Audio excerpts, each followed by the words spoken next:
Sumainyo ang Panginoon. At sumayo rin. Ang pagpapahayag na mabuting balita ng Panginoon ayon kay San Mateo. Papuri sa iyo, Panginoon. Ganito ang pagkapanganak kay Jesucristo. Si Maria na kanyang ina at si Jose ay nakatakda ng pakasal. Ngunit bago sila nakasal, si Maria ay natagpo ang nagdadalang tao. Ito'y sa pamagitan ng Espiritu Santo. Isang taong matuwid itong si Jose na kanyang magiging asawa.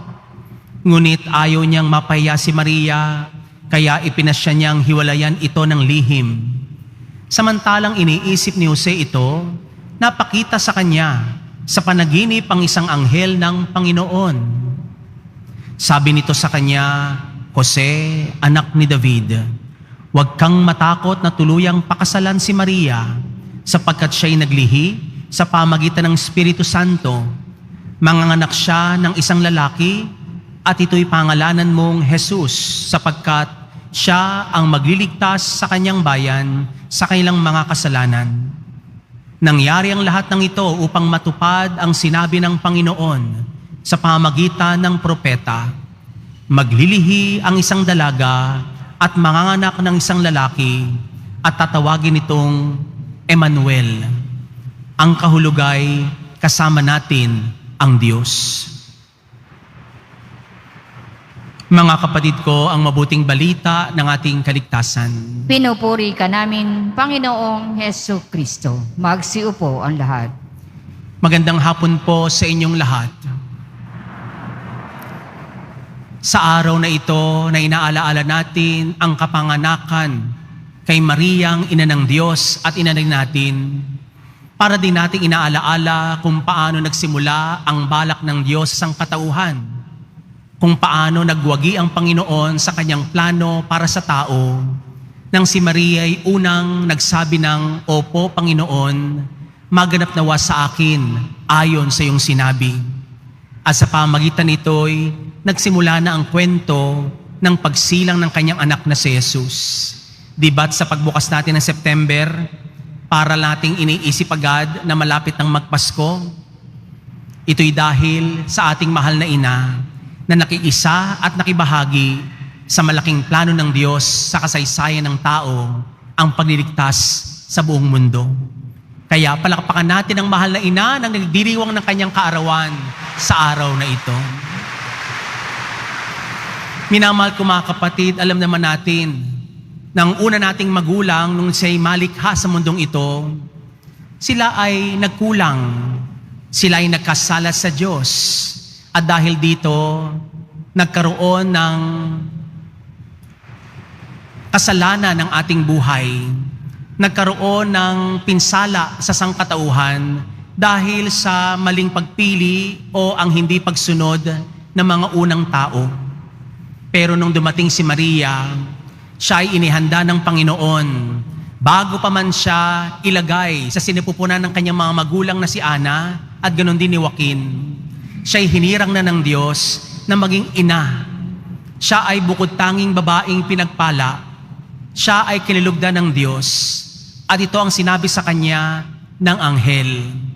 Kaya nga sa tuwing tayo ay magninilay patungkol sa buhay ni Maria, lagi nating binabalikan ang kanyang mga unang salita. Paano mangyayari ito? Ganong ako'y walang nakikilalang sino mang lalaki. Paano mangyayari ito? Ganong siya'y dalaga. At sa bandang huli, "Opo, Panginoon, maganap nawa sa akin ayon sa iyong sinabi." Naroon ang pagbubukas ng ating mahal na ina, hindi lamang ng kanyang isip, kundi ng kanyang puso para sa Diyos, sapagkat ang mahal na ina ay mayroong magandang puso at mabuting kalooban na handa niyang tanggapin anumang ipagkakaloob sa kanya ng Diyos. Kaya nga, 3 bagay ang maaari nating matutunan sa araw na ito ng kanyang kaarawan. Unang-una ay ang pagkakataon. Minsan lamang tayong maisilang sa mundong ito. Sa pamamagitan ng binyag, tayo nasisilang muli sa langit.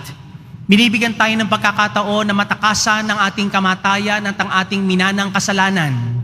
Sa pamagitan ng minsanang binyag, tayo nagiging kasalo sa hapagkainan ng Diyos. Tayo nagiging kaanib ng kanyang simbahan. Tayo ngayon nagiging tagapagmana ng kanyang kaharian. Minsan lamang tayong binyagan. Isang beses lamang natin itong tinatanggap. Ito ang pagsilang natin sa Espiritu. Ito ang pagsilang natin sa buhay na walang hanggan. At ang minsanang ito'y isang magandang pagkakataon para sa ating lahat. Si Maria na isilang, isang pambihirang babae, kakaiba sa lahat ng mga babae, bukod na pinagpala sa lahat ng tao, kinalugdan ng Diyos. At ang pagkakataong ito'y ginamit ng ating mahal na ina upang magbukas ng kanyang kalooban sa kagustuhan ng Diyos. Minamahal ko mga kapatid, ang mga pagkakataon na ibinibigay sa atin ng Diyos ay gamitin natin. Ang bawat pagparito natin sa dambana ng Quiapo ay gamitin natin upang lalo pang buksan ang kalooban natin para sa Diyos. Minsan lamang dumating ang magandang pagkakataon. Sana'y lagi natin itong ginagamit para sa kaharian ng Diyos dito sa lupa. Pagkakataon natin na maisilang. Pagkakataon natin na maipakilala ang Diyos. Pagkakataon natin na paglikuran siya sa ating kapwa-tao, huwag sana itong sayangin. Huwag sanang palampasin ang minsang ibinibigay sa atin ang pagkakataon nating mabuhay sa piling niya. Pangalawa po, sa tuwing tayo ay nagdiriwang ng kaarawan natin, kung minsan hindi natin binabalikan, bakit nga ba ako isinilang? Hindi ba't magandang balikan din natin sa tuwing tayo magdiriwang ng kaarawan kung paano tayo magtatapos sa mundong ito? Kung paano magiging kapakipakinabang ang buhay natin sa mundong ito? Pagkatapos ng pagkakataon, tingnan natin ano kaya ang ating misyon.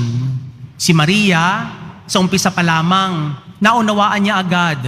Kahit na mahirap intindihin nung una, unti-unti niyang naunawaan na ang kanyang misyon ay ang maging ina ng Diyos. Ang samahan si Jesus hanggang sa dulo ng kanyang buhay, hanggang sa tugatog ng kalbaryo ng kamatayan ni Jesus, hanggang sa kanyang muling pagkabuhay. Ito ang misyon ni Maria, ang samahan sa paglalakbay, ang lahat ng kaanib ng simbahan. Magpasa hanggang ngayon, ginagampanin ni Maria ang kanyang misyon para sa kaharian ng Diyos. Sinasamahan tayo, inaakay tayo pabalik sa ating mahal na Panginoong Jesus. Itinuturo ni Jesus sa atin ang daan pabalik kay Jesus. Itinuturo sa atin ni Maria ang daan pabalik sa kanyang anak. Kaya sa pagkakataong ito, sa araw ng kapanakan ng ating mahal na ina, pakaisipin din natin, ano ang misyong naghihintay sa atin? Nasaan na ba ako sa misyong ipinagkatiwala sa akin ng Diyos? Ako bilang magulang, ako bilang pari, ako bilang isang kabataan, ako bilang isang deboto ng mahal na Panginoong Jesus Nazareno. Ano ang misyon na dapat kong taglayin, na dapat kong tapusin, na dapat kong gampanan sa buhay na ito? Ako ba'y tumutugon sa Kanya? Katulad ng pagtugon ni Maria, nung malaman niyang siya'y naglilihi ng isang lalaki, hindi ba tinungo niya agad ang kanyang pinsang si Elizabeth? Nagmamadali pa itong umakyat sa kaburulan ng Huda upang mangunang maglingkod sa kanyang matandang pinsan nung malaman niyang ito'y nagdadalang tao rin. Meron ba tayong sense of urgency? Nagmamadali din ba tayong gawin ang nararapat? Naguunahan ba din tayong gumawa ng mabuti? O baka mamaya nagtuturuan lang tayo kung sino ang tatapos, kung sino ang gagawa ng mga tungkulin natin? Pagkatapos tayong bigyan ng pagkapala ng pagkakataon ay ang misyon natin. Sana'y magtapos tayong ginaganap natin ang ating misyon, tinatapos natin ang ating mga tungkulin, at ito'y misyon alang-alang sa kaharian ng Diyos. Alam mo ba sa mga sandaling ito ang misyon mo? Ano ang ginagawa mo upang higit na makilala si Jesus? Paano mo itinuturo ang daan patungo sa kanyang kaharian? Papaano tayo nagiging kalugod-lugod sa mata ng Diyos? Pangatlo po, minamahal ko mga kapatid, pagkatapos ng pagkakataon ay ang misyon. Pangatlo ay ang ating debosyon. Kilala natin si Maria bilang isang deboto. Deboto ng kanyang anak na si Jesus. Kung nasaan ang kanyang anak, naroon siya. Kapag nawala sa kanyang paningin si Jesus, hinahanap niya ito. Talagang nalulungkot siya, kagaya ng mawala ito doon sa templo. Di ba sinabi ni Maria sa kanyang anak, hindi mo ba alam na kami alalang-alala ng iyong ama? Bakit mo ito ginawa sa amin? Walang ibang laman ang puso ni Maria, kundi si Jesus. Tanda ng pagmamahal, tanda ng pagiging deboto sa isang minamahal. Kayo po ba, minamahal ko mga kaibigan, kayo ba ay deboto ng mahal na ina? Kayo ba ay mayroong rosaryo sa inyong bulsa ngayon? Dinadasal niyo ba ang misteryo ng Santo Rosario araw-araw? Ginagaya niyo ba ang kanyang magandang pag-uugali? Ginagamit niyo ba ang mga halimbawa ni Maria upang sumunod sa kanyang anak na si Jesus? Ganon ang isang deboto. Ang mayroong debosyon ay naghahangad na hindi mawalay sa kanyang minamahal. Kaya nga ang mga deboto dito sa mahal na Poong Hesus Nazareno, ayaw mawalay sa mahal na poon. Ang kanyang panata ay araw-araw, walang tigil. Sa Ingles, ang tawag natin sa isang deboto para sa isang minamahal ay the beloved. Beloved natin si Maria. Beloved din natin ang mahal na Poong Hesus Nazareno. Pero ang totoo, di ba, pagka beloved, pinakamamahal natin. Sabi nung isang Dominikano, pag tinagalog mo yung beloved, ang Tagalog dun ay kamahalan. Ginamit na ba natin ang salitang kamahalan upang ating ipamalas ang ating debosyon sa ating minamahal? Minsan, kapag ginamit natin salitang kamahalan, parang sarcastic pa. Sasabihin natin, kamahalan, anong maipaglilingkod ko sa iyo? Pero hindi ba sa isang deboto, sa isang nagmamahal, kamahal-mahal at kamahalan niya ang isang minamahal? Si Maria, sa kanyang kaarawan ngayon, higit lalo niyang ipinakita ang kanyang pinakamamahal. Ang tawag niya sa kanyang anak, kamahalan.